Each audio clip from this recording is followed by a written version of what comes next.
Welcome. For those of you that don't know me, I'm Becky Setledge, most refer to me as Auntie Becky, and I am the 4-H livestock agent here on the Big Island. Today I'm going to introduce to you the new 4-H livestock project books. Okay, so let me just minimize this screen a little bit so you can see this full screen here. Okay. So before we jump right into the record books, I want to mention that the state 4-H office has said that starting around the 1st of February, everyone should be able to do their record books electronically through Z Suite. Z Suite is the new online program that we use to enroll everybody in 4-H this year. And so not only is it being used to enroll everybody in our program, but it also has a function that allows you to complete your record book online. And it's usable with different devices. So you could use your cell phone to complete your record book, or use an iPad or laptop or desk computer, okay? So it will also allow our club leaders to see what you have completed to kind of help you stay on track. So this is going to be a nice feature because this way you're not having to try and do your record book the night before your animal goes to the fair, okay? You always have the option to not use Z Suite, although we would like you to use it though, because you're going to find it's going to make life so much easier. So for example, you'll never lose your record books because they'll always be right there online. Okay, so anyways, in the meantime, if you need a hard copy until the Z Suite function is turned on, you could let me know and I can email you a copy of the record books, or you can come here online to the state 4-H website and download a copy yourself, okay? You can find our state 4-H website by searching or Googling Hawaii 4-H, and it'll get you right to this page, okay? So once you're on the web page, then you're gonna go to the black bar in the middle of the page, okay? And you're gonna click the down arrow under volunteers. And then when you do that, you'll see some different options, and the option that you're going to want is forms, which is highlighted there kind of about the middle of your screen, okay? And when you click on that, it'll take you to this web page, okay? And just like I had mentioned in the junior senior record book trainings, under forms, you would see record and project books. And when you click on the plus for project books, you'll see that it'll bring you up all of these different options that you see right here on this page, okay? So all the record books, okay? They've given you an option to download these books in either a PDF format or a Word document. Just so you know, for the purpose of today's training, we will not be going through every one of these project books. You're going to find that they're all very similar. So we're just going to use one book for our training. The only ones that are different are the small animal project books. So if you're doing a small animal project, just let me know and I can walk you through those individually. Okay. One thing I should mention is if somebody gives you a record book, you'll want to make sure that it's the most current one. Okay, so be sure to look at that revision date at the top of the page. And here I've got it with the red arrow, and I've got it circled in red. So you're going to see that it says form 319B 5- or 5/20. Okay, so that's the most current record book for this year. Okay. So if anybody gives you anything other than, you know, this revision, please toss it so you'll have the most current record book. All right, so let's take a look at each of the pages that we have. So first is the cover page. Pretty simple. You're going to write or you're going to type your name, age as of December 31st, 2020, not 2021, but 2020. And you're going to list whether you're a junior or a senior. You're going to add your address, your club name, and your club leader's name. And then your year in 4-H, year in the project, and then whether this is a county or state project, and the grade in school. Okay. When you have your animals information, you're going to then add that information in the middle of the cover page. And then you'll see at the bottom of the cover page, it asks for signatures. The books that you turn in will need to have your signature as well as your parents, leaders, and of course, my signature on there. And you're going to want each person to look over the book to make sure that it's complete before you sign it. Okay. Moving on. Okay, let's take a look at your project plan. This is something that you should start in either your first or your second club meeting, okay? Starting with your goals. It's going to ask what you hope to learn and what skills you'll want to practice while doing this project.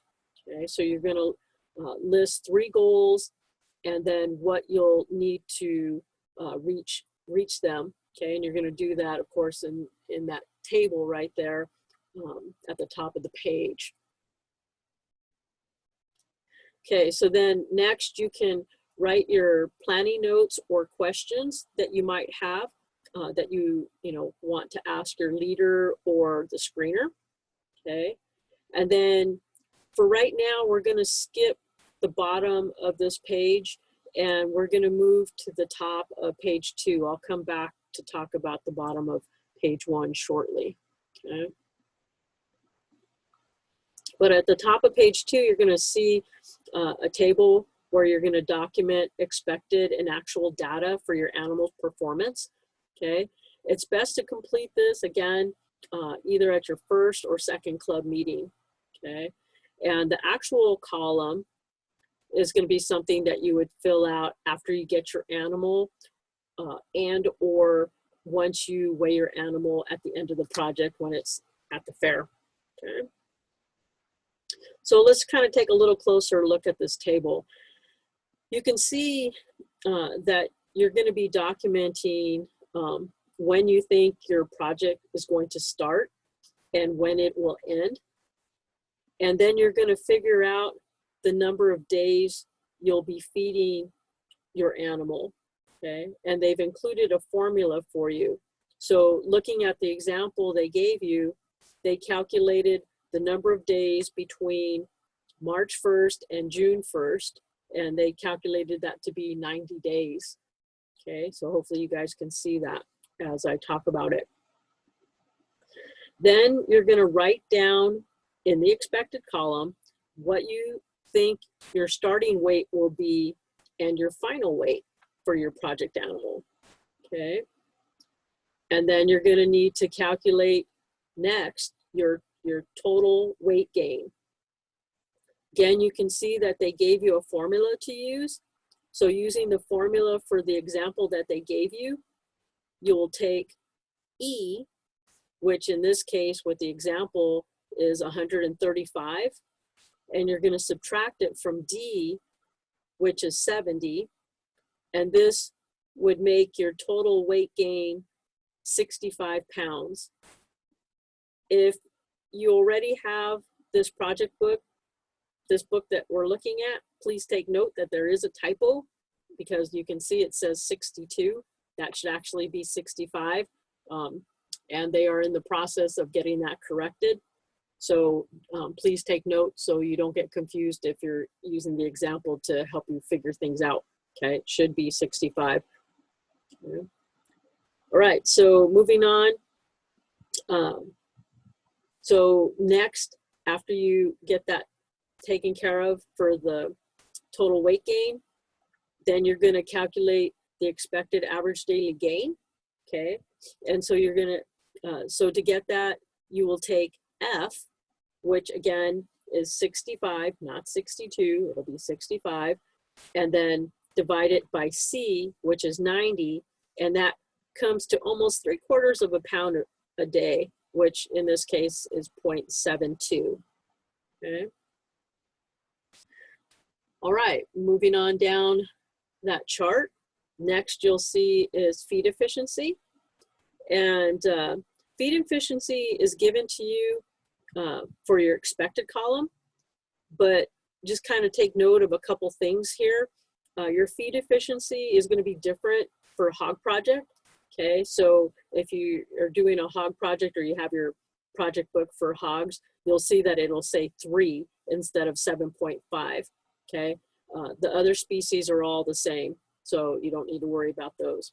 Okay, second is when you add all of your actual figures for the, and your information, you're going to need to calculate your feed efficiency. Okay, you're not going to be putting down 3 or 7.5. You actually have to calculate it.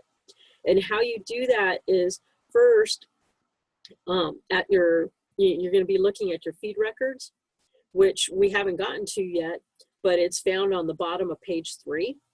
So what you would do is you would write down the total amount of feed that your project animal ate on line I, and then you would divide that by your animal's total weight gain, okay, which is found on line F, okay. And if your feed efficiency is close or less than 7.5, or for hogs 3, you did pretty good, okay, feeding out your project animal. Okay, so hopefully that kind of makes sense to you. Feel free to contact me or discuss this with your club leader if you still have questions. But again, it's pretty straightforward. So we've tried to make it as simple as possible for you to complete these things. Okay. Okay. So from here, what I want to do is go to the top of page 5. Okay. And so on the top of page 5, you're going to see that just like the animal performance that we just talked about, you completed the expected columns, and of course there's an actual column. It's kind of the same thing for the financial plan. Okay, so what you're going to do is just like the animal performance, you're going to complete the expected columns for this financial records. Okay, and you're going to want to do this again either at your first or second club meeting. All right, so for expenses, it's pretty straightforward. You're just going to list what you think you would have for expenses when it comes to purchasing your animal project. Okay, what you might spend for feed costs, any treatment expenses, or other expenses like maybe a halter, lead rope, or that kind of thing. And then the costs associated with taking your animal to the fair. So if there's a pin fee, or if there's an entry fee or exhibit fee, okay.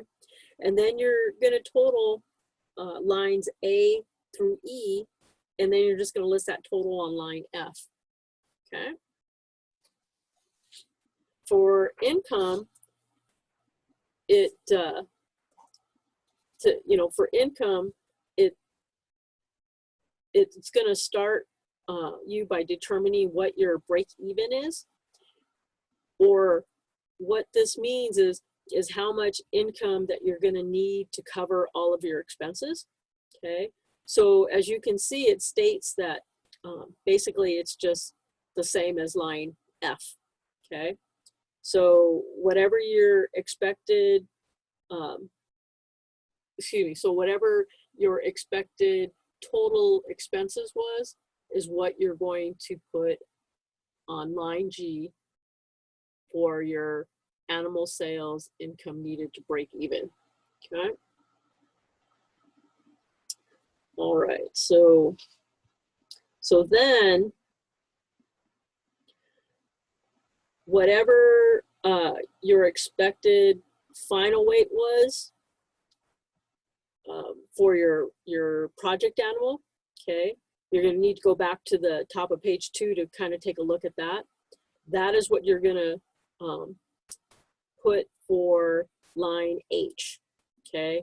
So let me repeat that again. So for your final weight of your animal under the expected column, what you're going to do is you're going to need to go back to the top of page 2 that we just talked about here. You'll look at line E, okay, and that is the weight that you're going to write down on line H on this page, okay?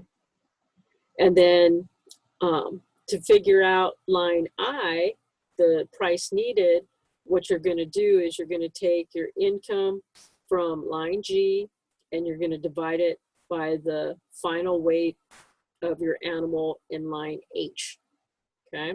And that's going to give you the price that you would need, okay? So again, it may be a little bit confusing because of having me jump back and forth from page to page, but that's how they kind of have it done for this new record book, okay? Again, if you have any questions, don't hesitate to let me know and I can walk you through that again, okay? Okay, so once you're done, once you've done the expected columns for your animal performance and the finances, okay, that we just went through, then we can return back to the bottom of page 1, okay? So if you were looking at the bottom of page 1, you're looking at filling out your project information on your animal, okay? And so it's gonna, you're gonna have to list your animal's name, the breed, the color, birth date, tag number, purchase weight, the date of purchase, and who you purchased it from, and then the purchase price, okay? And then every now and then, things happen beyond our control, and sometimes a project animal might die.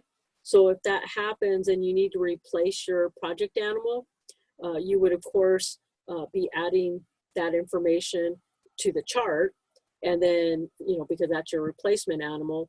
And then because of the way our new record books are, they've added that then you would take the information and your experience about your animal that passed away, and you would just write a few things at the bottom of page 1, okay?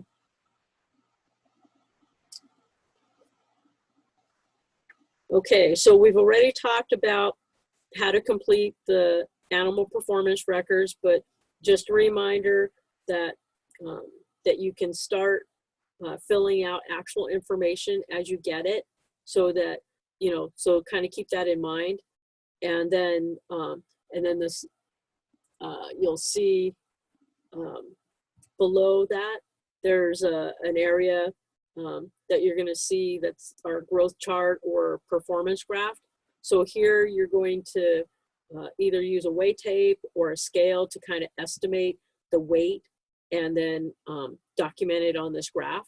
Okay, this is just a way that you can visually see how your animal is progressing over time.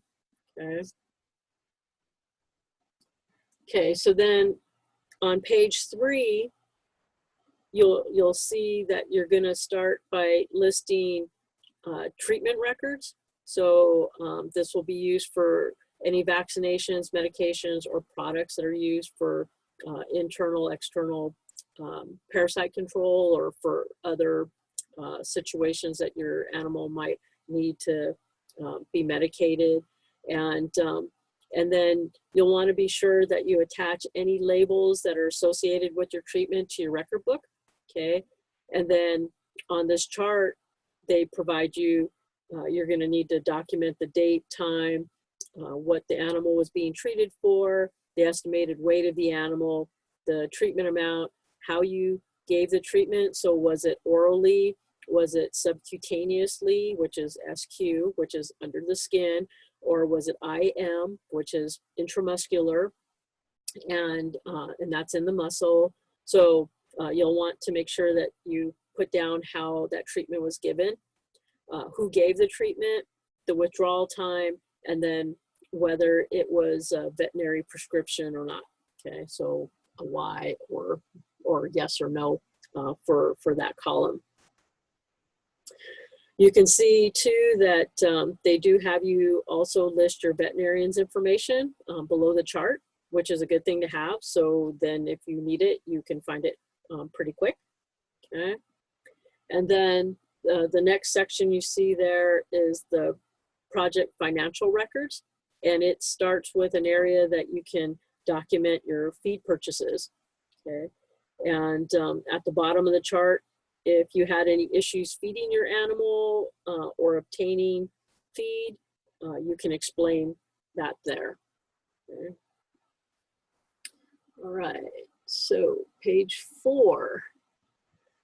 Okay, so on page 4, you're going to document the costs associated with any treatment. So, you know, like dewormers, vaccines, or any other veterinary costs associated with your project. And then in the middle of the page, you'll list other expenses as part of your project. So like if you had to buy fencing, panels, maybe you're buying some show equipment or feed troughs, that sort of thing. And then at the bottom, you'll list any exhibit expenses that you'll have, okay?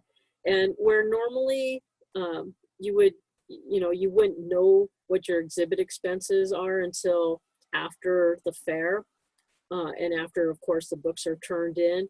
I'm okay with members estimating these costs for, you know, transporting your animal to the show or hotel expenses, or if you plan to run a tab at the food concession booth, you know, I would think it's perfectly acceptable for you to kind of estimate. Or if you've done the project a number of times, you might have a ballpark idea of what these things are based off of previous years, okay?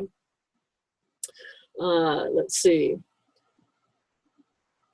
Okay, so again, we've talked about the top of page 5 with the financial plan, but I'm not sure, I may have already mentioned it, but at the end of the project, you know, you're going to start taking totals from the page that we just looked at on page 4, and then from other parts of your record book, and then you're going to add those totals to the actual column for your financial records, okay?